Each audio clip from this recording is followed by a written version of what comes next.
Hello there, my name's Claire and this is Stitch Sew. Thank you so much for joining me today for another video. Now today's video is a very belated, I apologise, May Makes video. I know we're pretty much at the end of June, in fact it might be July by the time this video comes out, so apologies that this is coming to you so late. I will try to be more prompt on my June Makes video. So in the month of May I made 6 makes, so not an unproductive month but not as busy as some months, and I thought I would run through those makes with you now. In terms of my makes for the month of May, it was definitely a month of up and down. I definitely had a bit of a lack of sojo during May, and I think that was sort of down to a number of reasons in relation to sort of being way too busy in terms of work, and also a few makes that just didn't really float my boat, if you like. So I'm going to get into those makes now, but there are some makes that I'm also really pleased with as well. So let's do a roundup of all those makes. Now the first make that I made was the a toile version of the Waves and Wild 4 Seasons joggers pattern, and I made it in a very inexpensive, not very nice quality, but I just wanted to use it to make the toile, French terry fabric. Now this is just a really kind of quite rough, not particularly nice feeling to them, French terry. And on the bottom I've actually just used a completely different type of fabric, just a ribbing fabric for the bottom band, which is actually feels very nice in relation to the actual joggers, but just because I thought that would feel nicer next to my skin. But in terms of the actual pattern itself, I'm actually really chuffed with them. They fit reasonably well, and it was an excellent sort of toile for it. I think that this is actually quite a heavy French terry fabric, and I think they would feel much nicer in a lighter weight French terry, something that's got a very good amount of stretch and recovery. The idea is this is like a yoga-y style type jogger. In fact, you can do a different band on the top here that's sort of double length and that you can fold over, etc. So definitely something that I will try again in the future, and I'll pop some pictures in of me wearing them, but definitely also not one that I would go out of the house wearing, because yeah, I don't particularly like the fabric, and yeah, from that point of view they're not a wearable out of the house toile, but I would probably wear them kicking around the house. In fact, I have done a few times, but now obviously now that the hotter weather has come in, it's not something I'd wear again until sort of winter time. But whilst I was making those particular jogging bottoms, I decided that there was enough fabric that I would toile a different pattern for my younger son, and so I've made him the Petite stitchery joggers pattern. It's very sort of similar in design, but this one is a free pattern. Again, I've used different fabric for the band at the top and for the bottoms, and again this was just me having a go at the pattern. It's not the sort of fabric that I'd want to use for children's clothes, particularly because it's not very soft, but actually as a sort of toile of the pattern, and the fact that my son is at preschool and he goes through clothes at a rate of knots, actually they don't look too bad for him, for just like as an additional pair of, you know, trousers for him to have in his little bag as a change of clothes that he goes through about 2 or 3 some days at nursery when they're doing lots of messy play and things. So that was the second make. Now the next 2 makes I have spoken about on one of my Friday sews. In fact, all of these patterns I've spoken about and makes I've spoken about on my Friday sews, but this is sort of a roundup of the month. Now the next 2 patterns, neither of which I'm hugely happy with, and I'll talk through the reasons why on those. I just grabbed them 2 ticks. So the first pattern that I tried was the Tillian the Buttons Saphira trousers, which is a make from the Tillian the Buttons Make It Simple book. And I've tried this once before as like a loungewear type set, and I quite enjoyed the pattern, and I knew that if I was to make this pattern for more of a kind of work trouser, that I would add some additional length to the crotch seam to make them a little bit more high-waisted. So I did that, and that was reasonably successful. But I have to say, I'm not overly happy with this particular make. I'll pop a picture in of me wearing the item, but the wide leg on me I don't find looks particularly nice. Not very flattering, for want of a better word. And yeah, I think just that wide leg design on me just adds extra weight that I don't need to be added to. So it's not a pattern that I think I'll be revisiting, definitely not for a work trouser.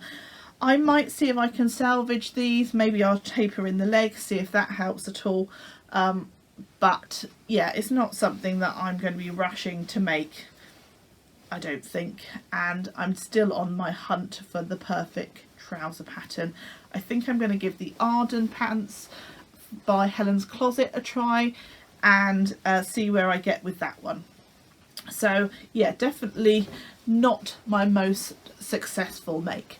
Now moving on to my next not so successful make, and it was the Anna Allen Anthea blouse. Now this particular pattern has absolutely taken the sewing community by storm. It's got a lovely kind of puff sleeve, which is really popular at the moment, and it's got like a slightly dipped hem on, which I think is really lovely. It's quite oversized, quite flowing, and but it's got quite a high button-up neck. It's not got a collar or anything, but it's just got kind of a round neck to it, and it's that element of it that I don't particularly like. Now, so I made it in this blue and black spotty fabric, and I'll pop some pictures in of me wearing that particular item. It's the fact that it buttons up to the neck that is the particular bugbear for me. Just on me, not on other people. I like it on other people. It may also be that I'm not particularly in love with this particular piece of fabric. I tried it as a wearable toile because I bought this fabric from a very inexpensively from a charity shop that was just selling it randomly as a piece of fabric, and so I just wanted to try it out. Now in terms of the sew, the instructions are brilliant. Actually it's probably one of the neatest things I've ever sewn, which is a real bummer because I don't actually like it on. I think the sleeves for me are a little bit too poofy. The neckline is not right, and I think I would prefer it as a V-neck. I might go in and adjust the pattern at some point, but I don't know whether I love it enough, even because of the fabric, to bother doing that. So I might just hand that on to somebody else. What I do really quite like is this sort of, it's lower at the front than it is at the side, so slightly dipped hem, which I think is really nice. So it's not necessarily a pattern that I'd rush back to, but I'm not discounting it completely, because I think with a few tweaks it possibly could work for me. I do really like the Sagebrush top and the sleeves on that, so maybe I can do something with changing the neckline slightly, and maybe changing the sleeves slightly. So watch this space. At some point I might get the inspiration to retry this pattern with some tweaks. Now the next couple of items, you'll be pleased to know, I am really happy with. It wasn't all doom and gloom in the month of May. Now the next item I'm going to show you is the chalk and notch fringe dress. Now I really like this particular dress. I will pop a picture in of me wearing it, and I've made it in a, sorry it's a bit creased, it's been in my wardrobe and I haven't ironed it. As I say, is the chalk and notch fringe dress. I've made it in a viscose twill fabric.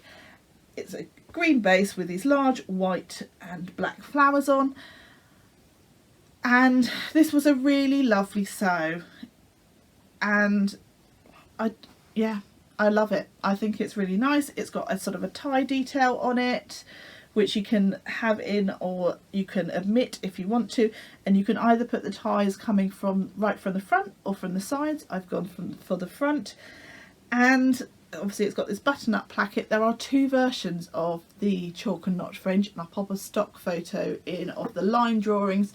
You can do the one with the button placket, and there's also one with sort of a, I want to say a notched collar type version on, and that's also really nice too. So at some point I would definitely be revisiting this pattern.